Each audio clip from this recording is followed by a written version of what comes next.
नमस्कार, न्यूज 24 उत्तर प्रदेश उत्तराखंड देख रहे हैं आप। आपके साथ मैं हूं उज्जवल मिश्रा। आज हमारे साथ आपकी स्क्रीन पर होंगे सुहेल देव, भारतीय समाज पार्टी के राष्ट्रीय अध्यक्ष और यूपी की सियासत में हमेशा फेरबदल लाने वाले, ताबड़तोड़ राजनीति करने वाले ओम प्रकाश राजभर जी। राजभर जी, बहुत बहुत स्वागत है आपका न्यूज 24 पर। Thank you sir. हाल ही में निकाय चुनाव अभी खत्म हुए हैं। हमारा पहला सवाल निकाय चुनाव पर ही होगा, क्योंकि आपकी पार्टी ने सभी सीटों पर निकाय चुनाव में अपने प्रत्याशी उतारे थे। कोई खास जीत मिली नहीं सर, और उसके साथ ही जमानत भी कई जगह तो जब्त हो गई। जमानत तो भाजपा की भी जब्त हुई है, सपा की हुई है, बसपा की हुई है, कांग्रेस की भी हुई है। वहां क्योंकि आप बड़े दावे के साथ मैदान में उतरे थे ना, और उसके साथ ही आपने कहा था कि एक अलग राह बना के हम अपने प्रत्याशी उतारेंगे, बड़ी जीत दर्ज कराएंगे। आप जानकारी करिए कि मैं बलिया में रसड़ चुनाव जीता, जय राजभर नगर पंचायत जीता। चितबड़ा गांव में सरकार के इशारे पर वहां हम चुनाव जीत रहे थे। 3-3 खाली पेटी आई, जो 462 वोट, 399 वोट पोल हुए हैं। जब पेटी आ रही है तो कोटवे नहीं है उसमें, वहां हरवा दिया। हम करीब समझिए कि 9 सीटों पर दूसरे नंबर पर 500 से कम वोटों से हारे हैं। करीब 2 दर्जन से ज्यादा हम सभासद जीते हैं। करीब 5 जगह हम पार्षद जीते हैं। लड़ाई तो हम लड़े हैं, ऐसा थोड़ा है। जहां हमारा वो संगठन मजबूत है, मजबूती से चुनाव लड़े हैं। कमजोरी रह गई कहीं, कारखाना हो चाहे बस्ती का एनालिसिस किया आपने, बहुत ज्यादा कमजोरी रह गई कहीं? नहीं, देखिए, कुछ तो सरकारी मशीनरी का दुरुपयोग जो चुनाव में सरकार सत्ता के लोग करते हैं, एक तो उसका भी असर रहा है।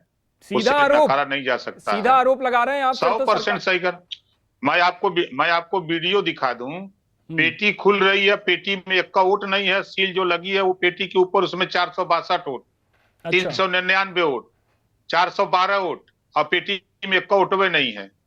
अब इसको क्या कहेंगे? पुलिस लठिया करके सबको भगा दे रही है, मारपीट करके, उसको क्या कहा जाएगा? आज भी धरने चल रहे हैं, आप पता करिए। बलिया में आज भी, चितबड़ा गांव में धरना चल रहा है। सभी दल के लोग धरना दे रहे हैं। ठीक है, पिछले दिनों निकाय चुनाव पर ही बसपा ने भी अपनी मीटिंग की, और उसके बाद उसकी तरफ से बयान आया कि जो तमाम क्षेत्रीय दल हैं ये बरसाती मेंढक हैं, ये वक्त बेवक्त निकलते हैं और सिर्फ चुनावों के टाइम दिखते हैं। शायद कहीं ना कहीं निशाना आप पर भी था। नाम तो नहीं लिया, लेकिन निशाना था। नहीं, वो ठीक है। आपने देखा कि सावधान रथ यात्रा के माध्यम से हम लोगों ने सितंबर में शुरू किया था, और 1.5 महीना हम लोग करते करते हम लोग पूरे उत्तर प्रदेश में अपना कार्यक्रम करते हुए बिहार गांधी मैदान पटना तक हम लोग गए। फिर उसके बाद आधी आबादी महिलाओं की महिला सम्मेलन के माध्यम से लोकसभा विधानसभा में आधी सीटें महिलाओं की आरक्षित हो, नौकरियों में आधी सीटें उनकी आरक्षित हो, शिक्षण संस्थाओं। निकाय चुनाव में अभी आप बात पटना तक की, दूसरे राज्यों तक की कर रहे हैं, और रिजल्ट जो यहाँ पे दिखा वो थोड़ा निराशाजनक रहा आपके लिए। नहीं, हमारे लिए नहीं। आपके समझ से निराशाजनक हो सकता है, लेकिन हमारे समझ से हम अपने जगह सही हैं। रहेगा, ये तो आपकी पार्टी को एनालिसिस करना होगा। हमारे लिए तो परिणाम रहा। नहीं, हमारी पार्टी ने जो एनालिसिस किया है उसमें हम बेहतर प्रदर्शन किए हैं। और राजभर जी, आप इतने दावे वादे के साथ रहते हैं, पश्चिम में देखिए AIMIM आपसे अच्छा प्रदर्शन कर गई। भाई, हम कहाँ कर रहे हैं, वो भी तो पार्टी है। हाँ। सारी पार्टियां अपना अपना जोर आजमाइश कर रही हैं। आपने देखा कि अभी 22 का चुनाव देखा ना। 22 के चुनाव में हम गए समाजवादी पार्टी के साथ, तो जो 47 सीट थी वो 125 में पहुंच गई। हम साथ नहीं थे तो 47 थी। हम बीजेपी के साथ 2017 में थे, तो आपने देखा कि 325 चले गए थे, ये लौट करके 265 पर आ गए।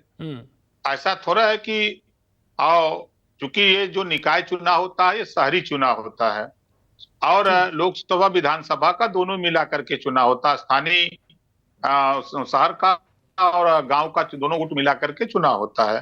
तो हम लोगों की पार्टी अभी बड़े पैमाने पर ग्रामीण इलाकों में पूर्ण रूप से सक्रिय है, शहरों में भी हम लोग हाथ पांव मार रहे हैं। ठीक है राजभर जी, एक यूपी में बड़ी चर्चा चल रही है और पूरे देश को हिला रखी है। दिल्ली के जंतर मंतर पर गोंडा के सांसद ब्रजभूषण शरण सिंह के खिलाफ पहलवान धरना प्रदर्शन कर रहे हैं। कई दिनों से बेटियां न्याय मांग रही हैं। आप क्या लगता है, कैसे देखते हैं आप इसको?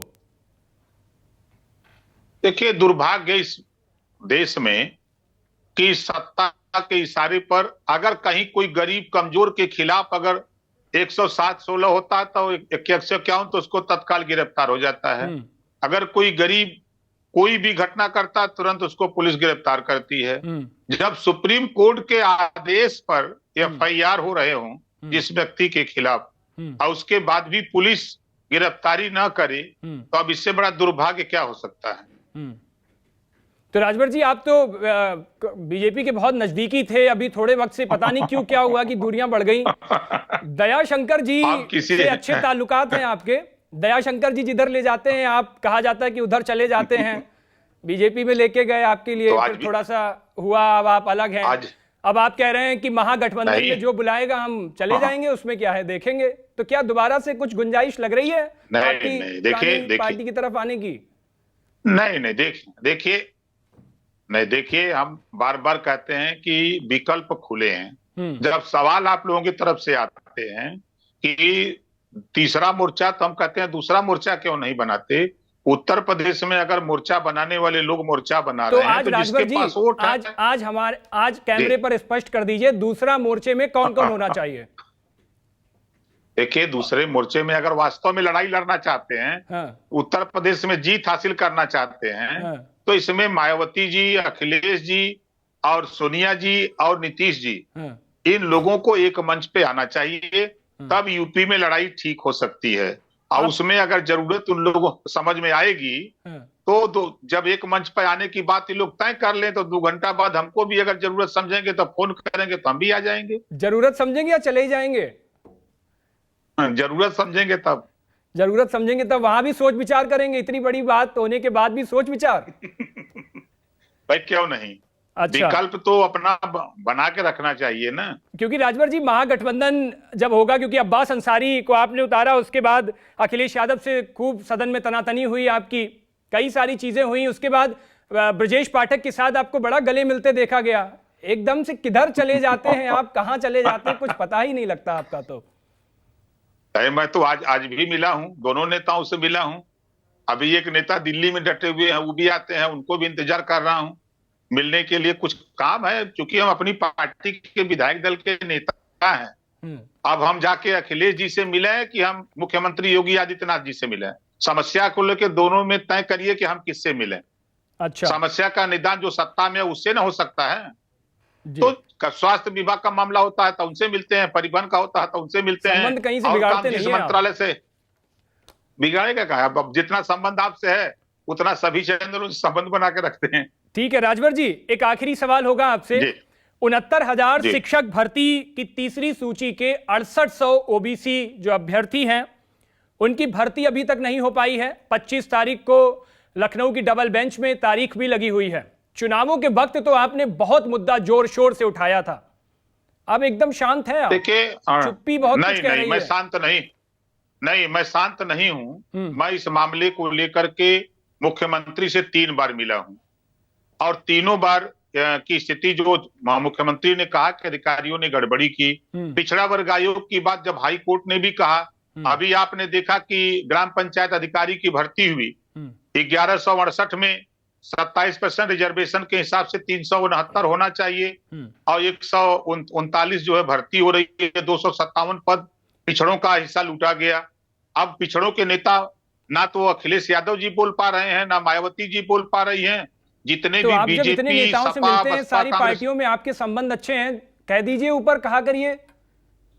नहीं, मैं तो यही कहता हूं कि अगर पिछड़ों की बात करने वाले, दलितों की बात करने वाले, वंचितों की बात करने वाले जितने भी नेता हैं, ये लोग क्यों नहीं मुख्यमंत्री से मिलते? जिस तरह हम मिलकर के उनको अवगत कराते हैं कि ये अन्याय हो रहा है, इस पर न्याय होना चाहिए, हाई कोर्ट का आदेश है, इन बच्चों के साथ न्याय हो, तो उस तरह ये लोगों को क्यों नहीं मिलते?